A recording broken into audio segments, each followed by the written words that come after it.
अब आप कह रहे हैं कि अगर आप राज्य कर्मी बनेंगे तो आपको यही पनिशमेंट है कि आपको 3 जिलों का विकल्प देना पड़ेगा और आपको यहां से छोड़ के जाना पड़ेगा। सिर्फ यही मंशा है कि शिक्षकों को सबक सिखा देंगे।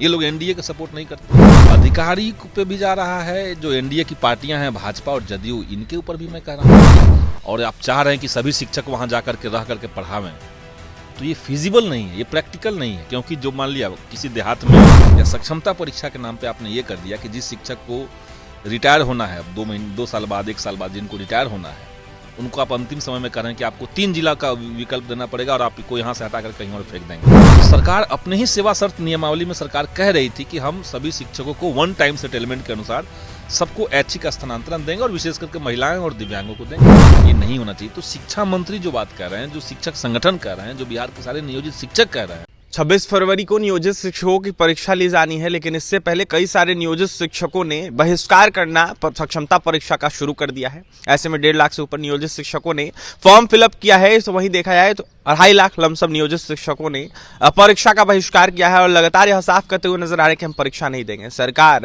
अपने फैसलों को लेकर अडिग है। तो वहीं हमारे साथ बात करने के लिए माले विधायक पालीगंज से संदीप सौरभ जुड़ेंगे, बात करेंगे। संदीप जी, कैसे देख रहे हैं जिस तरीके से नियोजित शिक्षकों के द्वारा प्रदर्शन करने की बातें कही जा रही है, बहिष्कार किया जा रहा है सक्षमता परीक्षा? देखिए, सक्षमता परीक्षा तो कायदे से लेना नहीं चाहिए था। उसको डिपार्टमेंटल परीक्षा अगर सरकार को अनिवार्य ही लगता है तो डिपार्टमेंटल परीक्षा लीजिए और जो शिक्षक जिस विषय को, जिस कक्षा को पढ़ा रहा है, उसको उसी लेवल का सवाल पूछिए। ये होना चाहिए था।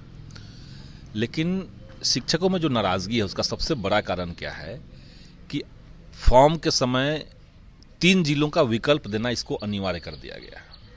मामला सिर्फ वही फंसा हुआ है। नौकरी का था कि नौकरी नहीं जाना चाहिए, सरकार एक तरह से मान गई है। हालांकि लिखित में नहीं कहा गया है, लेकिन शिक्षा मंत्री ने कहा कि नौकरी नहीं जाएगी। ये था कि ऑफलाइन परीक्षा हो तो 2 ऑफलाइन का अटेम्प्ट बढ़ा दिया गया है। वो भी इम्पोर्टेंट है, लेकिन एक लेवल पे सेटल है। जो सबसे बड़ा मामला है वो यही है कि फॉर्म जो शिक्षक भरेंगे और जो शिक्षक पिछले 10 साल से, 15 साल से, 20 साल से किसी एक जगह पर पढ़ा रहे हैं, जिनका फैमिली वहाँ सेटल हो चुका है, अब आप कह रहे हैं कि अगर आप राज्य कर्मी बनेंगे तो आपको यही पनिशमेंट है कि आपको 3 जिलों का विकल्प देना पड़ेगा और आपको यहाँ से छोड़ के जाना पड़ेगा।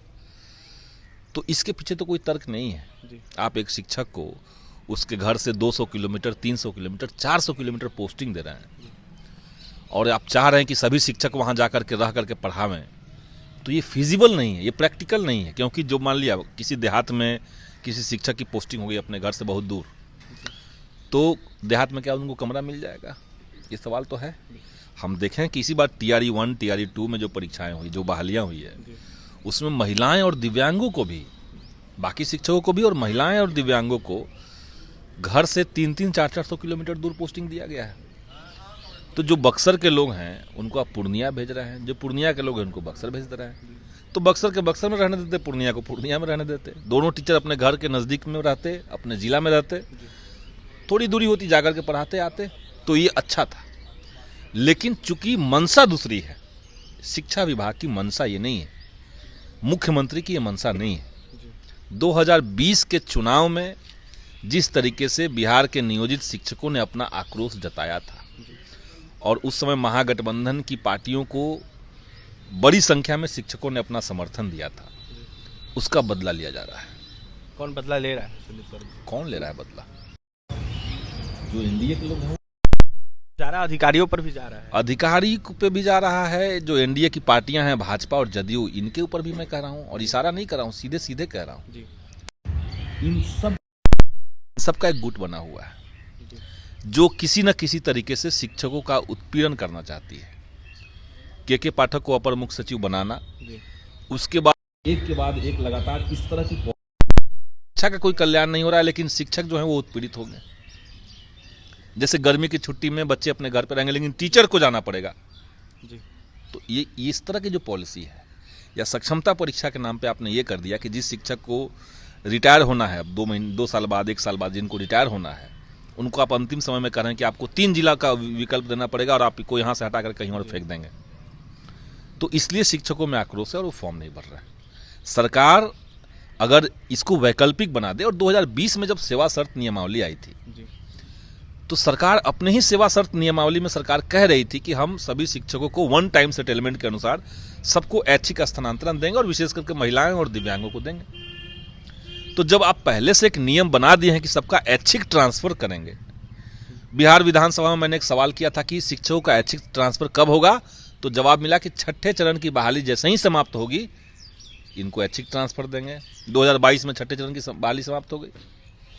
तो छठे चरण की बहाली समाप्त होने के बाद कहाँ ऐच्छिक ट्रांसफर आपने दिया? नहीं दिया। और अब आप कह रहे हैं कि अनिवार्य रूप से जाना पड़ेगा सभी को, जिनको ट्रांसफर चाहिए उनको कहीं और भेजेंगे और जो रहना चाहते हैं उनको तो भेजेंगे, उनको भी भेजेंगे। तो इस कानून का कोई मतलब है? इस नियम का क्या हासिल करेगा लोग? सुधार की जरूरत है या फिर रद्द करने की जरूरत है? नहीं, इसको सुधार कर दे सरकार। अगर ये मान लेती है कि हम ये जो विशेष शिक्षक नियमावली आई है उसमें जो जो विसंगतियां हैं, और हमने लिखित में दिया था, और केवल हमने लिखित में नहीं दिया था, बिहार के जितने शिक्षक संगठन हैं उन सबने लिखित में सरकार को दिया। यहां तक कि उस समय के जो शिक्षा मंत्री थे उन्होंने भी इसका विरोध किया था। उन्होंने भी विरोध किया था कि इस तरीके से शिक्षकों को 3 अलग अलग जिलों में भेजना, 3 जिलों का विकल्प अनिवार्य कर देना, ये नहीं होना चाहिए। तो शिक्षा मंत्री जो बात कह रहे हैं, जो शिक्षक संगठन कह रहे हैं, जो बिहार के सारे नियोजित शिक्षक कह रहे हैं, उसको नहीं मानना और उसके नहीं मानने के पीछे कोई तर्क भी नहीं है।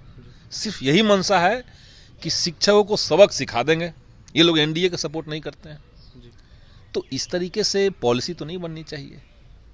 राजनीतिक विद्वेष के चलते या किसी को टारगेट कर लेना है, किसी को अपमानित करना है, किसी को परेशान रखना है, इस मकसद से अगर पॉलिसी बनाएंगे तो उसका जमीन पे बहुत अच्छा इम्प्लीकेशन नहीं होगा। वही हो रहा है।